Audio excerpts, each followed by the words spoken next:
Honesty is the best policy. Honesty is one of the ultimate qualities of human. ఒక దేశంలో ఒక రాజు ఉండేవాడు. ఆ రాజు చాలా యథార్థంగాను నిజాయితీగా రాజ్య పరిపాలన జరిగించాడు. కానీ అతనికి ఒక పెద్ద తీరని లోటు ఉంది. ఆయనకు పిల్లలు లేరు. ఆయన తరువాత రాజ్యాన్ని పరిపాలించుటకు వారసుడు లేడు. చాలా దినాలు దీని గురించి ఆలోచన చేశాడు. ఒకరోజు అనుకున్నాడు, నా దేశంలో ఒక నిజాయితీ పరుణ్ణి, ఒక కుర్రాడిని నేను రాజుగా చేస్తాను. నా తర్వాత అతను రాజ్యానికి వచ్చేలాగా అతనికి అన్ని విద్యలు నేర్పిస్తాను.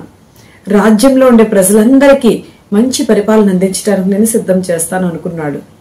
ఒకరోజు ఈ కార్యక్రమానికి కార్యరూపం దాల్చాడు.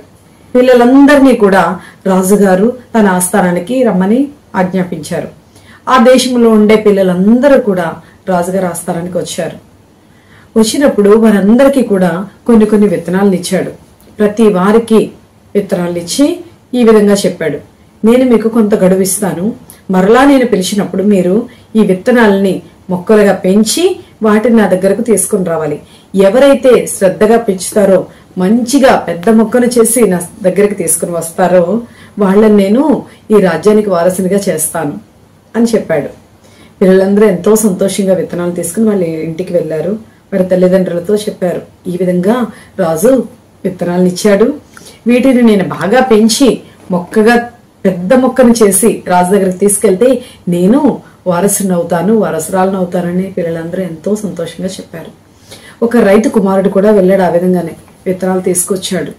వారి తండ్రి వ్యవసాయకుడైన తండ్రి కుమారునికి చెప్పాడు, దానికి మంచి మట్టి వెయ్యు, రోజు కూడా నీళ్లు పొయ్యు, మంచి ఎరువునెయ్యు, ఎండలో పెట్టు, తొందరగా మొక్క పెరుగుతుంది అని చెప్పాడు. తండ్రి ఏ విధంగానైతే నేర్పించాడో అదే విధంగా మంచి కుండను తీసుకున్నాడు. అందులో మట్టి వేశాడు, విత్తనాలు వేశాడు, ఎరువు వేశాడు, ఎండలో పెట్టాడు, రోజు నీళ్లు పోస్తున్నాడు. ఎన్ని రోజులైనా అందులోంచి మొక్క అనేది రావటం లేదు. మళ్ళా తండ్రితో చెప్పాడు, అన్నా నువ్వు చెప్పినట్టే చేశాను, కానీ ఇందులో నుంచి ఎటువంటి మొక్క రాలేదు అన్నాడు. అయితే నువ్వు మరలా ఇంకో కుండలోకి మార్చు, మరలా మట్టిని మార్చు, మంచి సేంద్రియ ఎరువునెయ్యి అని తండ్రి చెప్పాడు.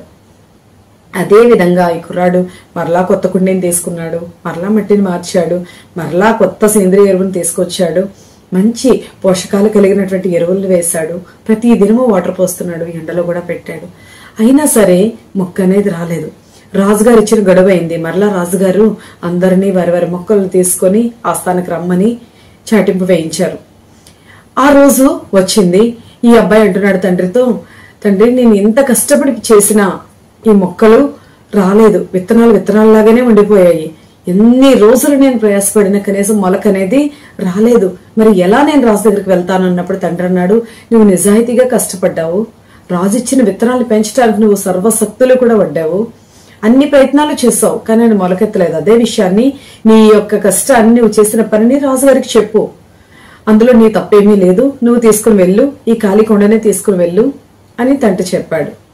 ఈ అబ్బాయి చాలా దుఃఖముతోనూ వేదనతోనూ ఆ ఖాళీ కుండను, ఆ మట్టి, ఆ విత్తనాలు అన్నిటినీ అలాగే పట్టుకుని ఆ కుండతో రాజా ఆస్థానానికి వెళ్ళాడు. మిగతా పిల్లలందరూ కుండీల్లోనూ రకరకాల మొక్కలు, రకరకాల పువ్వులు, చాలా అందమైనటువంటి మొక్కలు తీసుకుని వచ్చారు. రాజా ఆస్థానం నిండా కూడా ఒక మంచి ఉద్యానవనం వలె ఎంతో అందమైన ప్రదేశంగా మారిపోయింది. పిల్లలందరూ రంగురంగుల పువ్వులతోనూ ఆకులతోనూ మొక్కలు తీసుకుని వచ్చారు.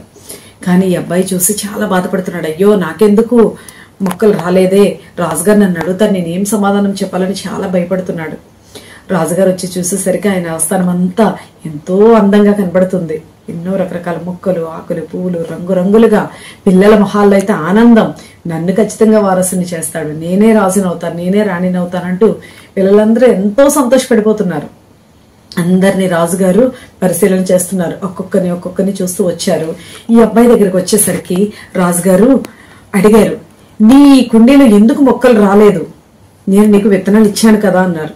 రాజుగారు నన్ను క్షమించండి, మీరు నాకు విత్తనాలు ఇచ్చారు, నేను మంచి మట్టిని వేశాను, ఎరువు వేశాను, నీళ్లు పోసాను, నేను సూర్యరశ్మిని అందించాను, అన్నిటినీ వేశాను. ఎన్నిసార్లు నేను ప్రయత్నించినా, ఎన్నిసార్లు ఎరువులు మార్చినా, మట్టి మార్చినా కూడా దీనిలో మొక్క రాలేదు. నా తండ్రికి కూడా ఈ విషయం గురించి చెప్పాను, ఆయన కూడా నాకు ఎన్నో సలహాలు సూచనలు ఇచ్చారు, అయినా సరే ఇందులో మొక్క రాలేదండి, దయచేసి నన్ను మన్నించండి అని చెప్పి బాధతో దుఃఖంతో మొహం దించుకుని రాజుగారికి క్షమాపణలు అడుగుతూ ఉన్నాడు. రాజుగారు అతని కుర్చీ దగ్గరకు తీసుకుని వెళ్లి అందరిలోనూ అనౌన్స్ చేస్తున్నాడు, ఇతడే మీకు కాబోయే వారసుడు, ఇతనే రాజు అని ప్రకటించాడు. అక్కడ ఉన్న వారందరూ ఆశ్చర్యపోయారు.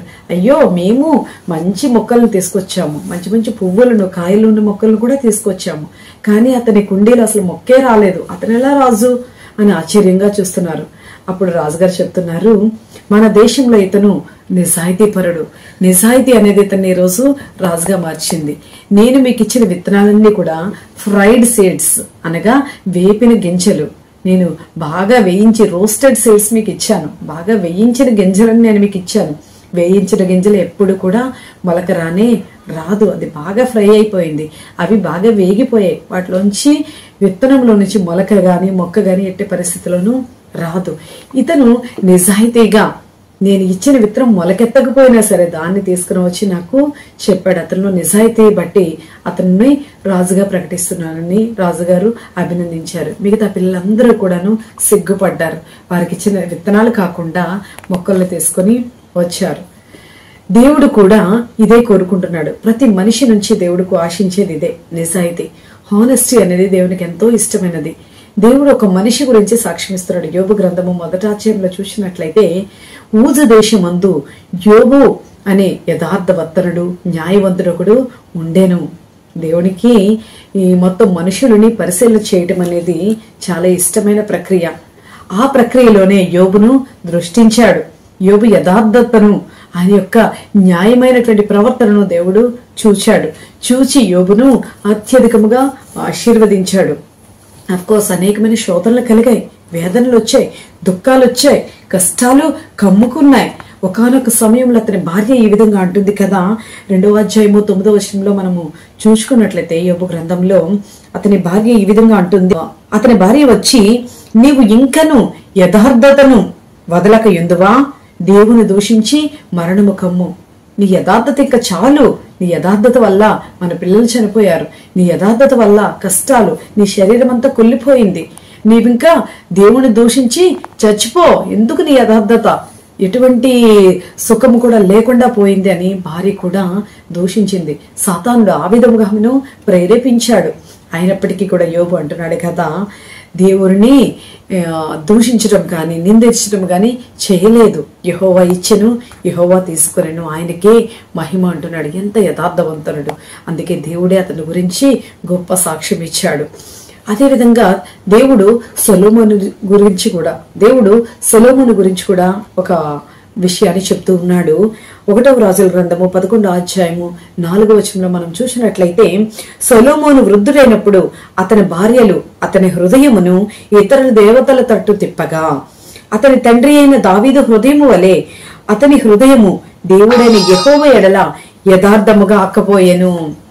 అతని తండ్రి అయిన దావీదు హృదయం అయితే దేవుని దృష్టికి యథార్థముగా ఉన్నది. కానీ సొలొమోను వృద్ధాప్యమందు అతని భార్యలు అతని హృదయాన్ని పాడు చేశారు, ఇతర దేవతలతో త్రిప్పివేశారు. కాబట్టి దేవుని దృష్టిలో ఆయన యథార్థవంతుడిగా నిలబడలేకపోయాడు. ప్రియ సహోదరుడా, నీవు యథార్థవంతుడు అయితే యోబు విషయంలో జరిగినట్టుగానే నీ జీవితంలో కూడా ఎన్ని కష్టాలు, ఎన్ని అవమానాలు, ఎన్ని రోగములు, ఎన్ని బాధలు, ఎన్ని హింసలు కలిగినప్పటికీ కూడా నీ యథార్థతను బట్టి దేవుడు నిన్ను ఆశీర్వదిస్తాడు. మరలా నీవు కోల్పోయిన దానికంటే 2 ఆశీర్వాదాన్ని నీకు అనుగ్రహిస్తాడు. అనేక మంది భక్తుల జీవితాలలో యథార్థతను బట్టి వారు ఆశీర్వదించబడిన రీతిని మనము తెలుసుకోవచ్చు.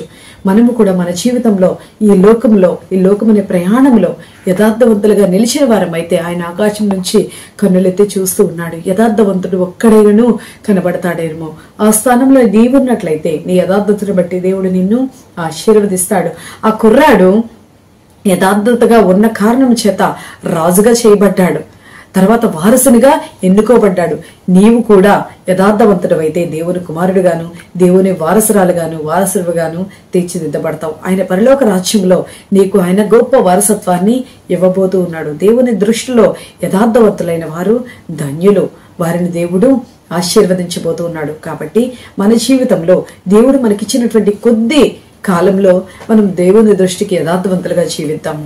ఆయన రాకడ కొరకు సిద్ధపడదాం, దేవుని రాజ్య వారసులుగా చేరదాం. ప్రభు అట్టి కృప మనందరికీ దయచేయును గాక. ఆమేన్.